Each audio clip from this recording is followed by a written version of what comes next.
What if I told you that each and every week the CFTC, the US government, gives away freely the code to decoding the next major moves in the commodities futures markets? Every single week, we get this data on Friday, we take a look at it, and with the right skill set and knowing what to look for, we can accurately forecast what this market is going to do or these markets are going to do. Now, what's happening in wheat this week? I'm going to show you why I'm looking to long wheat. Full disclosure, I've already been stopped out on wheat once this week because I took my most risky entry trigger and it was a divergence entry trigger. I got stopped out. So that means now I sit back and wait for a more conservative entry trigger to get me into the market. I want the market to show me strength now for me to get involved. Now, so let's show why I'm looking to set up or looking to long this market. To be clear, this is a setup. This doesn't mean blindly long the market. This means the fundamental conditions underlying this marketplace are suggesting a bullish trend change is on the way. So starting with commercials, commitment to traders commercial index with a 26-week look back. This is the starting point of all of my analysis. If this is not there, I do not bother looking at the market any further. So we see relative to the last 26 weeks, the commercials are very bullish on wheat. That's code number one to decoding this market. Next code, we see the green line is the investment advisor sentiment. We see these people are at a very bearish extreme. We like to see when these people are at a juxtaposition with the commercials. We see that happening here this week. This is great. These people are generally wrong when they get to extremes, especially when they're at the opposite of extremes with the commercials. Now, looking at net positioning, we see the red line is the commercials net positioning. We see they're just about to the max long they've been in the last 3 years. This is a bullish sign. This is good. It's be ultimately amazing if they were above this, but the fact that they're up here is just still a sign that they're very long wheat. Now, interestingly, if we look at the green line, small speculators, if you watched my video last week, you'll know that I showed you a unique aspect of analyzing the feeder cattle and live cattle market. It is that the small speculators often are right in those markets. And wheat is very similar in that regard, in that we can't fade the small speculators in the wheat market like we do in other markets.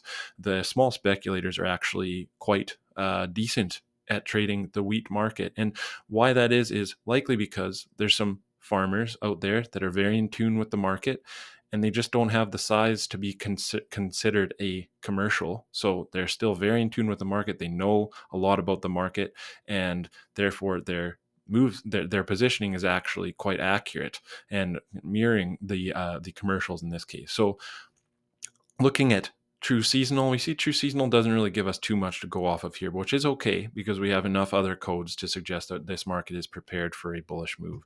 Let's go take a look at valuation. Using the valuation index, we see that wheat is undervalued relative to the price of US Treasuries, which is this brown line, okay? So that's another fundamental code to decoding this market. This is a non-fundamental indicator, but still worth noting. The stochastic is in an oversold area. We're going to head back over here.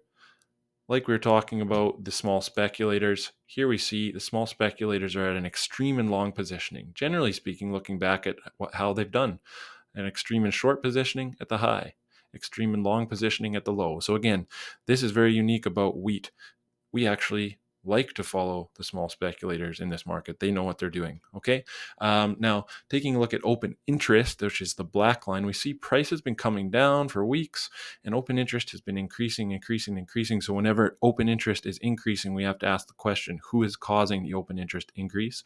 Or rather, what are the commercials doing when this open interest is going up? And in this case, we see the open interest is increasing while the commercials are covering their shorts. They're getting out of their shorts because, remember, commercials are primarily hedging. So when they're hedging, they're actually short, and so if they're covering their shorts, they're getting less short, which makes it look like they're more long. So this increase of open interest is actually being driven by the large speculators getting more and more short while these guys are covering their shorts, which suggests this thing is getting ready for a nice up move.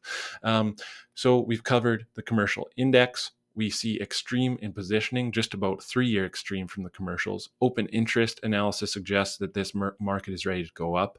Sentiment is at a juxtaposition with the commercials, bearish sentiment from the advisors. We see valuation relative to the price of treasuries. That is quite a few codes already suggesting that this market is ready to go up. And we look at the true seasonal again. True seasonal like I said, meanders around, but it does tend to look like it makes a bottom sometime here in January. So we're getting very close. We're the 20th of December. So this isn't going to be perfect, but it does suggest some sort of seasonal low coming up for wheat. Now, we're going to take a look here at spread divergence. So what I found is that the spread between the front month and the next month out is bullishly diverging. So just to just show you how I did this, go to barchart.com, find wheat or whatever market you're looking to analyze. That's a real commodity, not like a currency or an indice, but a real commodity like wheat. Find the one with the highest open interest, that is your front month, and then I took the next month out. So I take ZWH 25 minus ZWK 25, and that gives me, this is ZWH, the front month, and then this is the spread. So why I want to show you this is because it's bullishly diverging. So price has been making lower lows while the spread is holding up. So what that shows is that there's demand for the front month. The front month is being bid, and the people that are willing to pay more for the front month or at least drive this spread this way are the commercials. So that's bullish. That's supportive of our idea to go long. Now we want to take a look and see, is there any accumulation coming into this marketplace? So we take a look over here. This is on the daily time frame. So this is the only part of my analysis that I do on my daily time frame. The rest of it I do on the weekly time frame. So what we see here is that on the insider accumulation distribution index, that we do have some divergence. So we want to see divergence between price. We see price making a lower low while the insider accumulation index is making a higher low. So that tells us that this market is being accumulated. And who is it being accumulated by? Well, by looking at the positioning that it's being accumulated for longs based by the small specs and the commercials to an extreme as well, 26-week extreme, and just about a 3-year extreme. So we also have one other measure of accumulation, which I use over here. And I look at this again for accumulation. I look at for accumulation on the daily time frame. So here we go. This is the Williams ProGo indicator, and this is another measure of accumulation. So what do we see? We see that price made a lower low, while this thing, it didn't quite make a lower low here, but what's important is that this indicator is way, way, way up here. It's nowhere close to this low. So that tells me, again, this market is being accumulated. Now, we also have a couple of other supplementary indicators suggesting that this market's ready for a bullish trend change.